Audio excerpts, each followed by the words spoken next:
2024 के लोकसभा चुनाव को लेकर मैदान तैयार है, लेकिन सवाल यही है कि इस बार बीजेपी की 2024 के लोकसभा चुनाव में चलेगी या फिर नहीं, और अगर चलेगी तो क्या बीजेपी अपने मिशन 400 को पार कर पाएगी, और अगर 400 को पार करती है बीजेपी तो 400 से कितना ज्यादा आगे जाएगी। और साथ ही बात इंडी गठबंधन की भी करेंगी कि क्या गठबंधन के प्रत्याशी बीजेपी को किसी भी फील्ड में, किसी भी मैदान में चुनौती दे रहे हैं या नहीं। हमारे साथ इस वक्त तमाम लोग बुलंदशहर के मौजूद हैं। दरअसल ये लोकसभा सीट की अगर बात करें तो गौतम बुद्ध नगर में आता है, यानी कि नोएडा लोकसभा सीट, जहां से महेश शर्मा को एक बार फिर से बीजेपी ने टिकट दिया है। तो क्या महेश शर्मा इस बार हैट्रिक लगाने में कामयाब हो पाएंगे? जमीनी हकीकत क्या है, ग्राउंड पर इन लोगों के मन में क्या है, ये तमाम लोगों से हम जानने की शुरुआत करेंगे। सबसे पहले मैं आप ही से भाई साहब बात करना चाहूंगा, क्या मूड है इस बार चुनाव को लेकर? बीजेपी की इस बार चलेगी या फिर नहीं चलेगी? चलेगी, लेकिन स्थानीय हमारा जो प्रत्याशी है वो 5 साल में चुनाव के समय ही गाँव में दिखाई देते हैं हमें, तो या कहीं भी रैली में 5 साल से अलग हमें कभी दिखाई नहीं देते वो। और मुद्दे भी बहुत हैं, क्योंकि बीजेपी गवर्नमेंट में वोट तो मोदी के नाम पर पब्लिक इनको दे देती है, लेकिन इनका स्थानीय लेवल पे कोई कार्य नहीं होता है। मतलब स्थानीय सांसद से आप लोगों की नाराजगी है? स्थानीय सांसद से नाराजगी है। बाकी मोदी और योगी का काम कैसा लगा? मोदी और योगी का काम अच्छा है, लेकिन वो पेपर लीक वगैरह जो बहुत ज्यादा हो रहे हैं उन पर रोकथाम नहीं हो पा रही है, उनके खिलाफ कड़ी कार्रवाई नहीं हो पा रही। आज घोषणा पत्र में प्रधानमंत्री जी ने इस बात का जिक्र किया है कि पेपर लीक पर सख्त कानून बनाया जाएगा इस बार। इससे आप क्या सहमत हैं? क्या इस बयान के बाद आप क्या कहें? प्रधानमंत्री जी ने तो कानून अब से पहले भी बनाया था, उसमें 1 करोड़ जुर्माना और उसमें 10 साल की कैद वैद का था, लेकिन ग्राउंड जमीनी हकीकत पे कहाँ उतर रहा वो। अगर वो उतरे तो फिर पेपर आउट वगैरह ये रुके भी। बच्चा दिन रात पढ़ाई करके तैयारी करता है, पेपर आउट वाले मेरिट को चढ़ा जाते हैं, उनके नंबर आते हैं, जो पढ़ते लिखते हैं वो रह जाते हैं। यानी जमीन पर काम करने की जरूरत है। क्या मानते हैं आप युवा हैं, अच्छा इतना बता दीजिए, बीजेपी, कांग्रेस या फिर समाजवादी पार्टी, किसका प्रभाव ज्यादा लग रहा है? आप बीजेपी का रहेगा सबसे ज्यादा। बीजेपी का रहेगा। काम वाम किया है बीजेपी ने युवाओं के लिए? आप युवा हैं। नहीं, काम क्या है थोड़ा। नोएडा में काम हुआ है, गौतम बुद्ध नगर में? हाँ जी, किया है। काम हुआ है, मानते हैं आप? काम हुआ है पर उस हिसाब से नहीं हुआ। उस हिसाब से काम नहीं। हाँ जी। बीजेपी जिस 400 प्लस की बात कह रही है, आपको लगता है 400 प्लस होगा इस बार? 400 प्लस होगा, पर हमारे यहाँ से जो सांसद जी है महेश शर्मा जी, वो ठीक नहीं है। महेश शर्मा जी, लोग तो कह रहे हैं कि वो हैट्रिक मारने जा रहे हैं इस बार। वो 4 साल में अब दिखाई दिए हैं। अच्छा, 4 साल में अब दिखाई दिए? 4 साल में अब दिखाई दिए, वो उससे पहले कहीं नहीं दिखते वो सांसद जी दिखते हैं। अच्छा इतना बता दीजिए, बीजेपी, कांग्रेस या फिर कोई और? बीजेपी। काम वाम किया है बीजेपी ने? 400 पार में क्या लग रहा है आपको? 400 पार होगी? 400 पार होगा। भाई साहब आपसे मैं बात करना चाहूंगा, क्या मूड है इस बार चुनाव को लेकर? बस बीजेपी को ही वोट देना है। बीजेपी को ही चलेगी? बीजेपी की इस बार नहीं चलेगी? हाँ बिल्कुल चलेगी। काम वाम किया है बीजेपी ने? राम मंदिर बनाया, 370 धारा को तोड़ा, और आगे भी भगवान कृष्ण को सजाएंगे मथुरा में।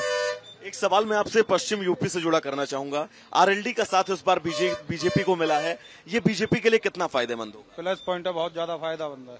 जयंत चौधरी का साथ फायदेमंद होगा? हाँ बिल्कुल। कितना ये फायदा करेगा इन तमाम सीटों पर? बिजनौर, बुलंदशहर, हापुड़, शामली, बागपत, गाजियाबाद, लगभग सभी सीटों को बीजेपी जीतेगी। पर फायदा करेगा।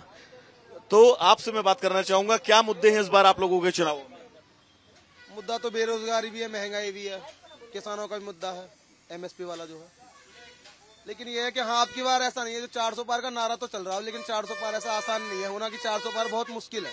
कितने तक आंकड़ा जाएगा, कुछ अनुमान बताइए। सत्ता में तो आ जाएगी बीजेपी, लेकिन इतना आसान नहीं है। 400 तो बहुत मुश्किल है। सत्ता में वापसी होगी, लेकिन जो बात कही जा रही है 400 प्लस की, वो मुश्किल है। बहुत मुश्किल है, कुछ नहीं है। वेस्ट यूपी में कुछ सीटें ऐसी फंसी पड़ी है कि हो सकता है पिछली बार इन्हें 75 सीट मिली, 18 सीट मिली थी गठबंधन को पिछली बार, समाजवादी पार्टी और बसपा वाले को, ठीक है। लेकिन इस बार हो सकता है कि 18 से भी ज्यादा आंकड़ा ऊपर पहुंच जाएगा। आप भी मानते हैं इस बात को? आप कुछ बोलेंगे नहीं, लेकिन एक बार खाली विक्ट्री साइन ही दिखा दीजिए। किसकी तरफ का ये विक्ट्री साइन है, बीजेपी का या सपा कांग्रेस? बीजेपी का है। आपसे मैं बात करना चाहूंगा, क्या मूड है इस बार चुनाव को लेकर? बीजेपी की चलेगी, इंडी गठबंधन की चलेगी? बीजेपी की। बीजेपी। काम वाम किया है आपके क्षेत्र में? अच्छा, आप ज्यादा बोल नहीं सकते हैं, चलिए कोई बात नहीं, ज्यादा परेशान भी मैं आपको नहीं करूंगा। आप बताइए, आप तो बोलेंगे ना। अच्छा, क्या मूड है इस बार चुनाव को लेकर, इतना बता दीजिए। बीजेपी यही। बीजेपी है। हाँ। इतना मुस्कुरा कर क्यों कह रहे हैं बीजेपी को? काम वाम किया है मतलब? अच्छा, काम किया है नहीं, इतना तो बता दीजिए। काम हमारे एरिया में तो हुआ ही ना काम। आपके एरिया में काम? हमारे में आपके एरिया में काम नहीं हुआ है? कौन सा एरिया आपका पड़ता है? बुलंदशहर ये क्षेत्र। क्षेत्र में काम नहीं हुआ है आपके? हाँ। आपसे मैं बात करना चाहूंगा, बीजेपी कह रही है 400 पार, क्या लग रहा है चलेगी नहीं चलेगी? नहीं, 400 पार तो इस बार नहीं है।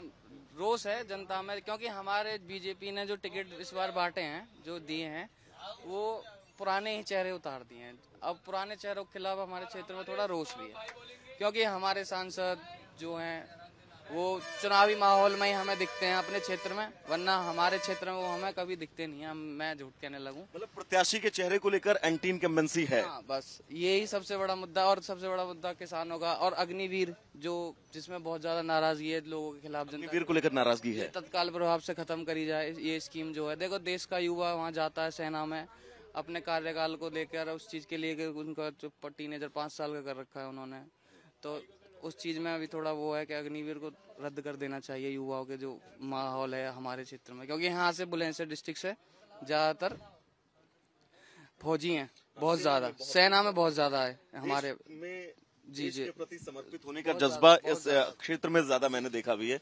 क्या इस बार मूड है आप लोगों का? अग्निवीर को लेकर शिकायत कर रहे थे भाई साहब, आपकी शिकायत है? बीजेपी सरकार ने बोला था कि युवाओं के लिए रोजगार दिया जाएगा, कोई रोजगार नहीं है। अग्निवीर कर दी, आर्मी 16 साल की थी, अब अग्निवीर कर दी 4 साल की कर दी। और हमारे गांव चोला थाना है, 400-500 मीटर है मात्र हमारे गांव से, और इतनी चेक इन होती है वहाँ पे। खेत पे भी जा रहे हैं तो हेलमेट पहन के जाएं, खेतों पे भी हेलमेट पहन के जाना जरूरी है क्या? 400। आपका गांव कौन सा है? गाँव पंचावली हमारा। पंचावली है, वहाँ पर मतलब थाना लगता है, चोला थाना लगता है वहाँ पे। पुलिस वाले जगह जगह पर नाका लगाकर चेकिंग करते हैं, खेतों पे भी जा रहे हैं, वसूली भी करते हैं। हाँ जी, खेतों पे भी जाते हैं तो हेलमेट लगा के जाना पड़ता है। इतनी चेक इन होती है, काफी ज्यादा चेक इन होती है। हेलमेट नहीं लगा के मान के चलिए और रोक लिया पुलिस वाले ने, ज्यादा सुनते नहीं है किसी की। खड़ी बाइकों का भी चालान कटता है, चाहे बाइक पे कोई था नहीं, कोई भी नहीं है, फिर भी चालान कट जाता है उसका। रसीद घर तक पहुंच जाती है। हाँ जी। ये शिकायतें आपको भी हैं? BJP, Congress, Samajwadi party, BJP काम किया है बीजेपी ने? हाँ, बहुत। भाई साहब जो शिकायत कर रहे थे, किसानों की आय नहीं बढ़ी, किसानों के लिए क्या करा है? कुछ नहीं करा। युवाओं के लिए क्या करा? कुछ भी नहीं करा। युवाओं में है गुस्सा, बेरोजगारी को लेकर मुद्दा रहेगा इस बार। बहुत। मैं ये कह रहा हूँ, युवाओं की इतना अब मैं क्या ही बताऊं, बहुत ज्यादा गुस्से में है युवा। ये 400 पार, मुझे तो नहीं लगता 400 पार हो जाएगी। 400 पार नहीं हुआ, सत्ता में आएगी या नहीं ये मैं नहीं कह सकता, लेकिन जिस मुश्किल है। हाँ, पेपर लीक को लेकर के बहुत ज्यादा है लोग परेशान में। जो युवा हैं हमारे, वो बहुत ज्यादा नाराजगी जता रहे हैं इस चीज को लेकर के, और इस पे रोकथाम की जाए। पेपर लीक को लेकर मुख्यमंत्री जी ने परीक्षा तुरंत निरस्त कर दी थी, सख्त एक्शन की बात कही थी। उस एक्शन से आप लोग खुश हुए थे या नहीं? नहीं, खुश हैं, लेकिन खुशी तब होगी जब पेपर दोबारा से हो और उसमें कोई भी किसी प्रकार की कोई धांधलीबाजी न की जाए।